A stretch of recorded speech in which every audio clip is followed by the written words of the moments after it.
একটু জোরে বলবেন না? আচ্ছা আচ্ছা। কি নাম আপনার? আমার নাম মোস্তফা লাইলা বানু। আচ্ছা, আপনি এখানে কেন এসেছেন?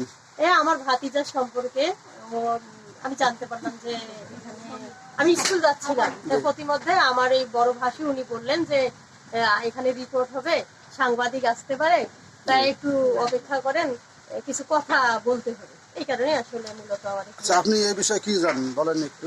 আমি আসলে যতটুকু জানি, আমার ভাতিজাও বললো যে আমি এর আগে ওই বাবার বাড়ি যাওয়ার বিষয়টা জানি, হঠাৎ করে দেখি বউ নাই, পরে অনেক খোঁজাখুঁজি আমরা মানে মন্তব্য করলাম যে বর্তমান যুগ জমানা খারাপ, আমি শুনলাম মাঝে মধ্যে নাকি বউ তার সঙ্গে ফোনেও কথা বলে, তা আমরা সন্দেহ করলাম যে হয়তো কোনো ছেলের সঙ্গে গেছে। তা কয়েকদিন পরে, এই 3-4 দিন পরে আবার দেখা গেল যে খোঁজ খবর নিয়ে ওই আমার ভাতিজা একটু গোসাই ছিল যে যাবে না, না বলে চলে গেছে, বাচ্চা কাচ্চাকে নিয়ে যায়নি সঙ্গে করে, সেদিনও সে একাই বাবার বাড়িতে গেছে। তো এটা নিয়ে 2-4 জন কথা বলা বলি করলো যে ছেলের সঙ্গে যেতে পারি, পরে দেখা গেল যে না, ছেলের সঙ্গে যায় নাই, বাবার বাড়িতে ছিল।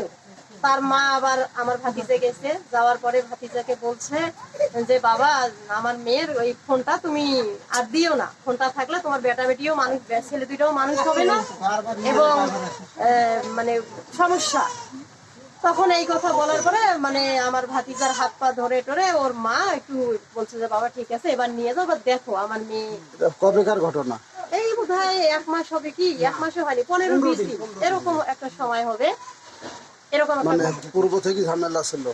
পূর্ব থেকে আমরা একটু একটু জানতাম, মেয়েটা প্রায় সময় এখানে সেখানে নাকি কথা বলে, সে সবসময় চুপচাপ, সে ঘরে এই বাচ্চা দুইটা আছে, আপনি দেখেন বাচ্চা দুইটার চেহারা, সে বাচ্চা দুইটারও যত্ন নেয় না এবং সে সব সময় কাজে কর্মে একটু রান্না টান্না ছোটখাটো কাজ করে, কেউ কিন্তু বাড়িতে। আমরা জানতে পারলাম যে লোকমান ভাই বললো যে ওনার এই জমি বন্ধক রাখা টাকাটা বাস্তবে এটা এই বিষয়ে এদের এটা ব্যক্তিগত ব্যাপার, কিন্তু আমি জানছি যে এই পাশে 2 শতক জমি, 1 লক্ষ করে টাকা দাম, 2 লক্ষ টাকা এই জমিটা, 2 শতক জমি কেনার কথা, এটা আমি বায়নাও দিচ্ছি, এই বাড়ির সংলগ্ন জমি, তো এটা আমি জানি।